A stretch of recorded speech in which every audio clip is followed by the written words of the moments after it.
وزیر اعظم شہباز شریف کی امیر قطر سے ون آن ون اور وفود کی سطح پر ملاقات، دو طرفہ تعلقات پر تبادلہ خیال، تجارت، سرمایہ کاری، توانائی، ثقافتی شعبوں میں تعاون بڑھانے کے لیے نئے ممکنہ تعاون پر غور، اسٹریٹجک تعلقات کو وسعت دینے کے عزم کا اظہار۔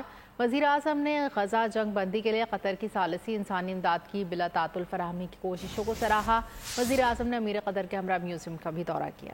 تعلقات کو مزید مستحکم کرنے کا عزم، وزیر اعظم شہباز شریف کا دورہ قطر۔ وزیر اعظم نے قطر کے امیر شیخ تمیم بن حمد الثانی سے ون آن ون ملاقات کی۔ دو طرفہ تعلقات، تجارت، سرمایہ کاری، توانائی اور ثقافت کے شعبوں میں نئے ممکنہ تعاون پر غور کیا گیا۔ مشترکہ اقتصادی اہداف اور علاقائی استحکام کی اہمیت پر بھی زور دیا گیا۔ وزیر اعظم شہباز شریف نے غزہ جنگ بندی کے لیے قطر کی کوششوں کو سراہا، کہا کہ غزہ میں فوری جنگ بندی کے بغیر دنیا میں خوشحالی کا حصول ممکن نہیں۔ وزیر اعظم نے امیر قطر کو دورہ پاکستان کی دعوت بھی دی۔ وزیر اعظم نے امیر قطر کے ہمراہ قطر میوزیم میں آرٹ گیلری کا دورہ کیا اور فن پاروں کی تعریف کی۔ اس موقع پر رہنماؤں کے مابین غیر روایتی گرم جوشی دیکھنے میں سبسکرائب کریں اور بیل دبائیں تاکہ کوئی خبر رہ نہ جائے۔